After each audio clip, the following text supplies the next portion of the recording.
Number 1. Akasooka 2021. Biblia kwegendo yingira. It is to be a very fearful year worldwide. Gwe mwaka ogenda okuba gukyasinza okutiibwa ennyo mu nsi yonna. Climatically and politically. Mu by'embeera y'obudde ne mu by'obufuzi. Number 2. Ekyokubiri. Let's pray for some African countries. Leka tusabire ensi ezimu ez'omu Africa. i.e. Uganda. Okugeza Uganda. Where there is to be much summer in politics. Awagenda okubeera ekyeya ennyo mu by'obufuzi. And a very challenging year both ruling party and opposition. Era omwaka ogugenda okuba okusomooza ennyo mu sayidi zonna ez'ebyobufuzi. Ruling party and opposition. Mu sayidi efuga ne opposition side. As I said that it won't be a normal election in 2018. Nga bwe nayogera mu 2018 nti tekugenda kubeera kulonda kwa bulijjo. It will be full of heavy abnormal situated deployments. Kugenda kubeera akaseera akajjudde okweyiwa amagye agatali ga bulijjo buli wamu. Abnormal orders from the president due to tight pressure. Order ez'enjawulo ezigenda okubeera nga zipewa pulezidenti ezimu olw'okuba bamutaddeko pressure y'amaanyi. That will be put on him from opposition leaders. Pressure egenda okuteekebwako ennyo okuva mu sayidi y'opposition. Hallelujah. Amen.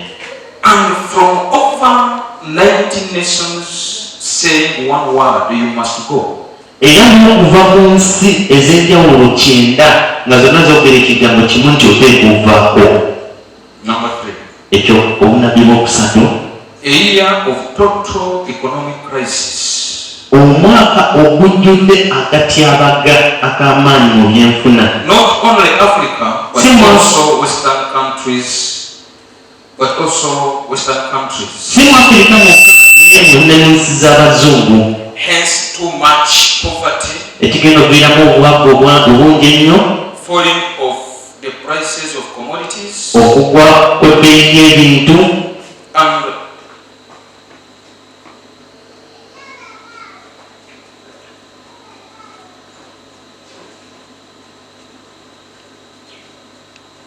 number 4. Akokuna. Let's pray for England. Leka tusabire England as the nation not lose the delight of their eyes. Leka tusabire England ng'ensi ereme kuviirwako. Not lose the delight of their eyes. Most lovely leader. Obukulembeze bwabwe ayagalibwa ennyo.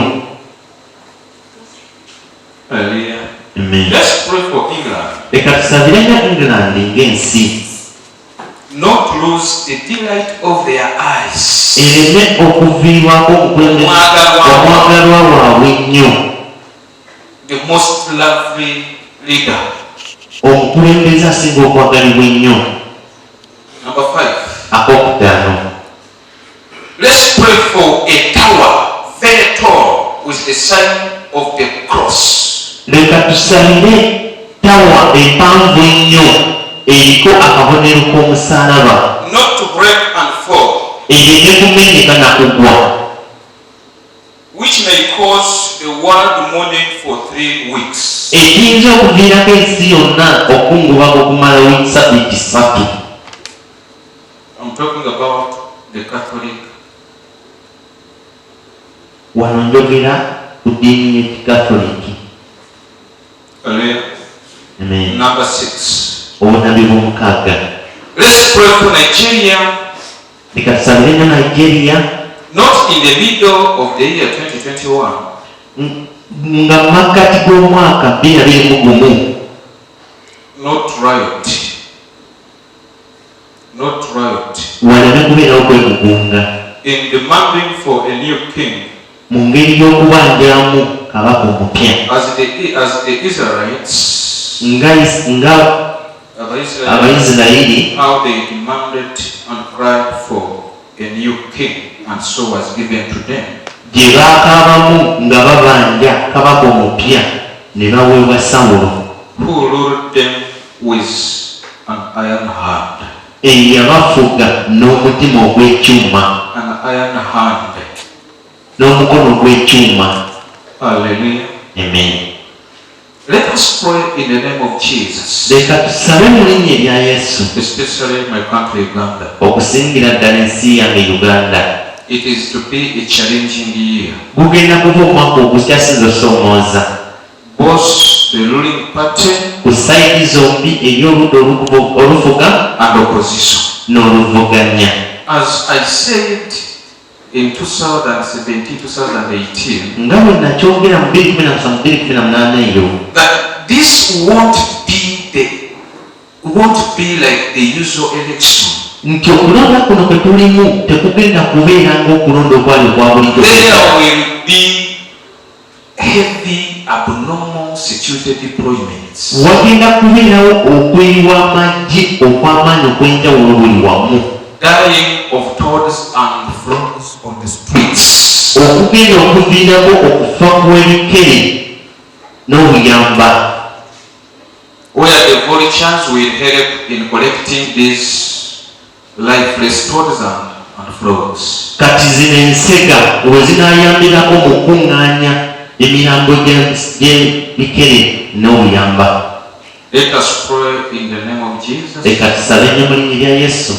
This summer not to be too much. Ekyayo kino tetugendamu kireme kubeera kinene nnyo. Not to kill these toads and frogs on the streets due Good. to lack of water.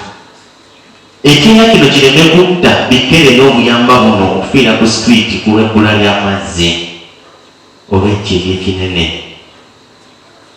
And I want to appeal to everyone Era njagala okutegeeza buli omu, ruling party, oludda olufuga, I tell you this word. mbabuulira ekigambo kino. Don't touch onto the scale of justice. Temugeza ne mukwata ku mazima. Don't touch onto the scale of justice. Temugeza ne mukwata ku kabonero k'amazima, ku minzaani y'amazima. Minzani y'obwenkanya. Once you will stretch your hand and touch on that scale, Bwe munaagolola emikono gyammwe ne mukwata ku minzaani y'obwenkanya, as I said that if possible don't allow the boy on the ballot paper nga bwe nayogera emabegako nti singa kyali kisoboka temwandikiriza mulenzi ono kujja kakonge ka kulonda, but since you have allowed him on the ballot paper, naye ng'engeri gye mwamuganya n'abaako, don't touch onto the scale of justice. temukwata ku minzaani y'obwenkanya. It will bring the country into the valley. Kigenda kubbika ensi mu muliro, Into the valley mu kikko ekiwonvu ekiwanvu ennyo, where it will take 50 years to come out from. we kinaatwalira emyaka 5 okusobola ovaayo mu kiwonvu ekyo. So I tell you this word, N'olwekyo mbabuulira ekigambo kino. I'm just a mere servant of God. Nze ndi muweereza wa Katonda. Take this word or not. Kino mukitwale oba nedda. Because when I warned you, you never listen. Kubanga bwe nabalabula emabegako temwawulira. You took these words for granted. Bino mwabitwalanga bya lubalaato, Now it is in our hands. kati biri mu mikono gyaffe. Let us not touch onto the scale of justice. Leka tuleme kukwata ku minzaani y'obwenkanya. Because I said, if we will allow him on the ballot paper, adhere to the outcomes. Kubanga nakyogerako emabegako nti bwe munaamukkiriza nabeera kakonge k'okulonda, mukkirize ebinavaamu. Adhere to the outcomes. Mukkirize mubigondere ebinavaamu. Adhere to the outcomes. Mugondere ebinavaamu. I'm just a prophet who will never speak what God has not shown me. Nze ndi nabbi ataliyogera ate atalikikola kwogera Katonda ky'ataŋŋambye. And you cannot force me to omit the truth. Ate ne bw'olikola otya tosobola kunkaka kuziriikiriza mazima. I will speak the truth Nze nja kwogera amazima lubeerera in Jesus' holy name. mu linnya ettukuvu erya Yesu. This is what it is. This is what the Bible tells us. Kino Bayibuli nga kyetugamba. When you go in 2 Chronicles, bw'ogenda mu byo mu Mirembe ekyokubiri 19. 19. I don't know whether I can start from verse 7.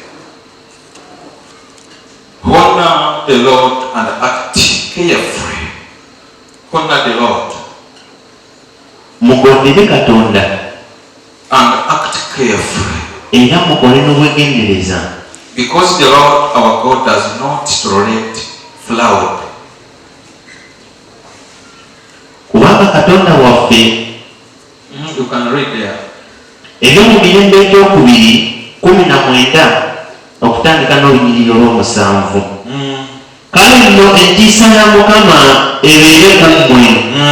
Mwekuume mukole bwe mutyo. Kubanga tewali butali butuukirivu eri Mukama Katonda waffe, newankubadde okusosola mu bantu, newankubadde okulya enguzi. Hallelujah. Amen. Honor the Lord and act carefully. Mugondere Katonda era mukole n'obwegendereza. Because the Lord our God does not tolerate fraud or partiality. Kubanga Mukama Katonda waffe tatuganyiza kusosola newankubadde okulya enguzi. And taking of bribes. N'okulya enguzi. I've seen people walking by the heads instead of legs. Ndabika abantu wano nga batambuza mitwe mu kifo ky'okutambuza ebigere nga beesuulise. They speak because they have something. Bavaayo ne boogera kubanga balina kiki kidogo akali mu nsawo. This is what Romans 16 says. Kino mu Baluumi 16 kyeyogera. Listen carefully. Tuwulirize n'obwegendereza. I urge you, my brothers and sisters. I urge you, my brothers and sisters. Watch out for those who